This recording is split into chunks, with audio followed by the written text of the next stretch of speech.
একটা ভালো বিশ্লেষণ যে যুক্তরাষ্ট্র এবং ইরানের মধ্যে যে চুক্তি হয়েছে তাতে জয় পরাজয় কি 14টা দফা 14টা বিষয় সমঝোতা স্মারক স্বাক্ষরিত হয়েছে। তাতে দেখা যাচ্ছে যে ইরান 7 আর যুক্তরাষ্ট্র 1 এইভাবে এগিয়ে আছে, অর্থাৎ 7টা পয়েন্টে ইরান এগিয়ে আছে আর একটা পয়েন্টে যুক্তরাষ্ট্র এগিয়ে আছে।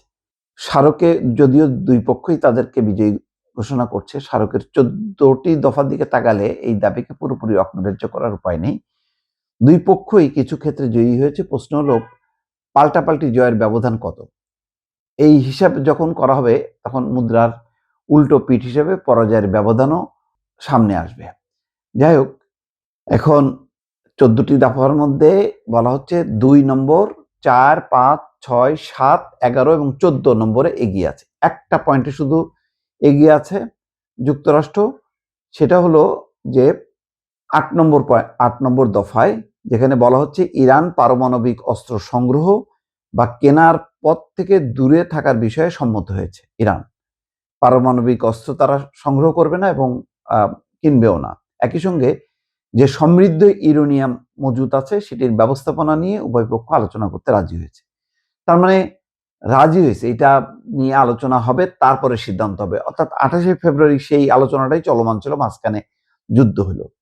চলতি বছরের শুরুতে অপারেশন এপিক ফিউরি শুরু করার পর 99.9% লক্ষ্য ছিল ইরানের পারমাণবিক অস্ত্র সক্ষমতা ঠেকানো। এখন কিন্তু এটা আলোচনার পর্যায়ে চলে গেল। আর বাকি হরমুজ প্রণালীর উপর এক ধরনের নিয়ন্ত্রণ, যে টোল আদায় হবে না, কিন্তু ব্যবস্থাপনার জন্য কিছু ফি নেবে।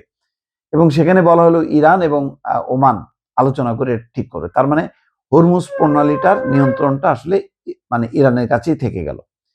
4 নম্বরেও দেখা যাচ্ছে যে ইরানের বন্দরগুলো থেকে মার্কিন নৌ অবরোধ প্রত্যাহার করা হবে এবং ইতিমধ্যে প্রত্যাহার হয়েছে। 2 নম্বর স্মারকে পারস্পরিক সার্বভৌমত্ব এবং ভৌগোলিক অখণ্ডতার প্রতি সম্মান জানানোর কথা বলা হচ্ছে। অর্থাৎ এই দফা মেনে একে অপরের অভ্যন্তরীণ বিষয়ে হস্তক্ষেপ করবে না। যুদ্ধের আগে ইরানে যখন সরকার বিরোধী বিক্ষোভ চলছিল তখন দেশটির অভ্যন্তরীণ বিষয় নিয়ে প্রকাশ্যে হস্তক্ষেপের কথা বলেছিলেন ডোনাল্ড ট্রাম্প।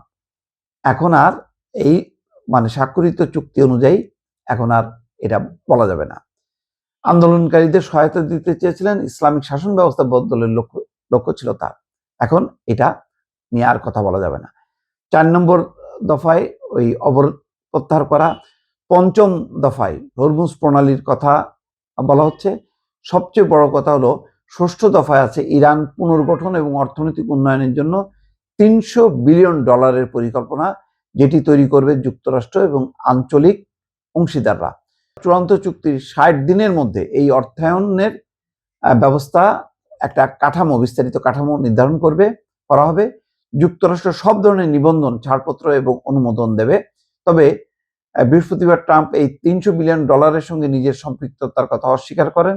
G7 শীর্ষ সম্মেলনে তিনি উল্টো সাবেক প্রেসিডেন্ট বারাক ওবামার বিরুদ্ধে অভিযোগ তোলেন যে তৎকালীন প্রশাসন ইরানের সঙ্গে JCPOA চুক্তির জন্য $1.7 বিলিয়ন ঘুষ দিয়েছিলেন, কিন্তু তিনি তা করেননি।